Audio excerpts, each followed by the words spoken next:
Pandora box గురించి వినడమే కానీ దాని వెనుకున్న అసలు కథ చాలా మందికి తెలియదు. మనకు ఇక్కడ రాముడు, కృష్ణుడు, శివుడు దేవుళ్ళు ఉన్నట్టే గ్రీకు పురాణాల్లో వాళ్లకు కూడా మహాశక్తివంతమైన దేవుళ్ళు ఉన్నారు. వాళ్లలో గ్రేటెస్ట్ పవర్ఫుల్ గాడ్ జ్యూస్. ఈయన ముక్కోపి. ఈయన మానవ మాతృలుగా ఉండటానికి వీలు లేదని భావించేవాడు. అంతా దేవుళ్లే ఉండాలని, మనుషులకు సాయం చేయొద్దని, మొక్కినా ప్రార్థనలు చేసినా ఆదుకోవద్దని చెప్పేవాడు. కాని ప్రోమిథస్, ఎపిమిథస్ అనే దేవుళ్ళు ఉండేవాళ్లు. వీళ్ళిద్దరూ అన్నతమ్ములు, అంతకుమించి స్నేహితులు. ఎవరు సాయం కోరి వచ్చినా సరే కాదనేవాళ్లు కాదు. తమకు శక్తికి మించి సాయం చేసి మనుషులను ఆదుకునేవాళ్లు. వీళ్ల ప్రవర్తన జ్యూస్కు నచ్చేది కాదు. ఆహారం అడవిలో వెతుక్కోవటం కష్టమవుతుందని, కొన్నిసార్లు తినలేకపోతున్నామని చెప్పటంతో నిప్పును సృష్టించి వారికి కానుకగా ఇచ్చాడు. ప్రోమిథస్ స్వయంగా మనుషుల దగ్గరకు వెళ్లి ఫైర్ను కానుకగా ఇచ్చాడు.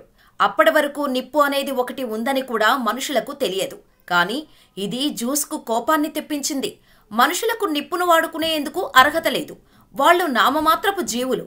ఎందుకు సాయం చేశావని ఆగ్రహం వ్యక్తం చేశాడు జ్యూస్. దానికి ప్రోమిథస్ కూడా అంతే కోపంగా సమాధానం చెబుతాడు.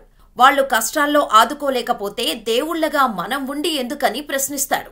దీంతో జ్యూస్కు మరింత కోపం వస్తుంది.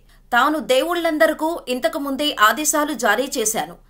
నాకు తెలియకుండా మనుషులను సృష్టించినా ఊరుకున్నాను. ఇక నుంచి వారికి సాయం చేస్తే శిక్ష అనుభవిస్తారని చెప్పినా నువ్వు వినవా అని ప్రోమిథస్ను తన శక్తితో కొండకు పెద్ద చైన్స్తో బంధిస్తాడు. నీరు, నిప్పు లేకుండా చేస్తాడు. అంతేకాదు, ప్రతిరోజు ఒక పెద్ద డేగ వచ్చి అతని లివర్ను తిని వెళ్తుంది. మళ్లీ తెల్లవారేసరికి ఆ లివర్ మళ్లీ నయమై మామూలు స్థితికి వస్తుంది. కాని ఆ పక్షి కాలేయాన్ని తినే టైంలో భరించలేని నొప్పి ఉంటుంది. అయినా ప్రోమిథస్ భరిస్తాడు. ఇక అన్న ప్రోమిథస్ జ్యూస్ ఆగ్రహానికి గురవటంతో తమ్ముడు ఎపిమిథస్ ఒంటరివాడవుతాడు. దీంతో అతనిపై జ్యూస్ కన్ను పడుతుంది. ఇతనికి కూడా భారీ శిక్ష వేయాలనుకుంటాడు. అయితే ఆ శిక్ష మనుషులకు కూడా తగలాలని, వారు సర్వనాశనం కావాలని పథకం రచిస్తాడు. అప్పుడే దేవుళ్లకు సాయపడే హెఫ్స్టస్ను పిలుస్తాడు. తనకు ఒక అందమైన అమ్మాయి కావాలని ఆదేశిస్తాడు. ఆమె నా కూతురుగా చెలామణి అవుతుందని చెప్పటంతో హెఫ్స్టస్ ఒక అతిలోక సుందరిని సృష్టిస్తాడు.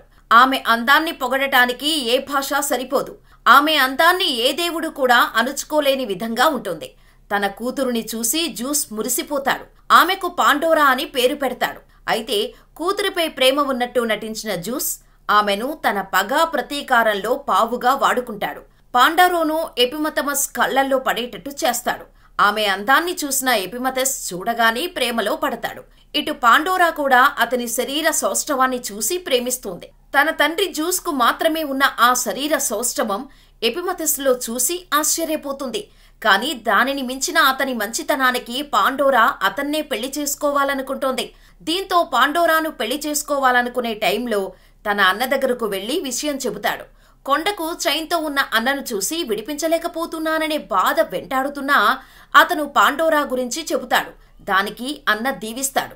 కాని ఒక విషయం గుర్తుపెట్టుకో, ఆమె జ్యూస్ కూతురని తెలిసింది. అతను మన మీద పగతో ఉన్నాడు. నన్ను శిక్షించినా ఎదురుతిరగకుండా ఎందుకు ఉన్నానంటే నీకోసమే. నిన్ను కుట్రలో ఇరికిస్తున్నాడేమో. పాండోరా అందానికి బానిసే జీవితాన్ని పాడు చేసుకోవద్దని ఎపిమిథస్ను హెచ్చరిస్తాడు అన్న ప్రోమిథస్. కాని జీవితమంటూ ఉంటే ఆమెతోనే అని చెప్పి వెళ్లిపోతాడు. పెళ్లి రోజున జ్యూస్ స్వయంగా వచ్చి ఇద్దరిని దీవిస్తాడు. అదే సందర్భంలో ఒక కానుకను ఆమెకు ఇస్తాడు జ్యూస్. ఈ బాక్స్ను ఎట్టి పరిస్థితుల్లో ఓపెన్ చేయొద్దు. నీకు ఏదైనా కష్టం వస్తే తప్ప. ఇందులో ఏముందో కూడా చూడటానికి ప్రయత్నించొద్దని చెప్పి అందరి ముందు చెప్పి ఇస్తాడు. కాని పెళ్లయ్యాక కాలం గడిచే కొద్దీ ఆమెకు అందులో ఏముందో తెలుసుకోవాలనే కుతూహలం పెరుగుతుంది. పైగా తన దగ్గరకు వచ్చిన వాళ్లంతా అందులో ఏముందని అడుగుతుంటే ఆమె తట్టుకోలేకపోతుంది. తన తండ్రి తనకు ఎంత శక్తివంతమైన కానుక ఇచ్చాడో అనే తలంపుతో భర్త ముందే ఒకరోజు ఉత్సాహాన్ని ఆపుకోలేక తన మెడకు ఉన్న తాళం చెవితో ఓపెన్ చేస్తుంది. అంతే, ఒక్కసారిగా అందులో నుంచి దుర్వాసన వస్తుంది. తట్టుకోలేని కాంతి ప్రపంచమంతా విస్తరిస్తుంది. ఆ వాసన, ఆ కాంతి భూమిపై ఉన్న ప్రతి మనిషిని చేరుతుంది. అందులో మానవ మాతృలు దేవుళ్లలా ఎల్లకాలం ఆరోగ్యంగా బతకకుండా ఉండేందుకు సర్వరోగాలనే కాదు, ఈర్ష్య, అసూయ, కోపం, హత్య, అత్యాచారం, అత్యాశ ఇలా అన్నిటినీ బాక్సులో పెట్టాడు. అవి తాకిన ప్రతి మనిషిలో ఈ గుణాలు పెరుగుతాయి. అప్పుడు మానవులు మామూలు జంతువుల్లా కొద్ది రోజులు బతికి చనిపోయే విధంగా ఆ బాక్సుని సృష్టించాడు. ఇక ఆ బాక్స్ ని ఓపెన్ చేయగానే ఎపిమెథస్ ఆ కుట్రను గ్రహించి మనుషును కాపాడే ప్రయత్నం చేసినా అప్పటికే ఆలస్యమవుతోంది. ఎపిమెథస్ భార్యే మనుషులను ఇలా చేసిందనే పేరు అతనికి వస్తుంది. అయితే వెంటనే బాక్స్ ను మూసేసిన పాండోరా అందులో ఏదో సౌండ్ వినిపిస్తే మళ్లీ ఓపెన్ చేస్తుంది. అయితే ఈసారి కష్టాలు ఎదురైన మనిషికి బ్రతకడానికి శక్తినిచ్చే ఆశను కూడా రిలీజ్ చేస్తాడు జ్యూస్. ఆ బాక్సులో మనుషులను వీక్ చేసే మాయలే కాదు, బలవంతులను చేసే కొన్ని మంచి వాయువులను కూడా ప్రసరింపచేస్తాడు. అందుకే పాండోరా బాక్స్ ను విప్పితే అసలు గుట్టు బయటకు వస్తుందని చెబుతారు. గ్రీకు పురాణాల్లో ఇది చాలా ఫేమస్ కథ.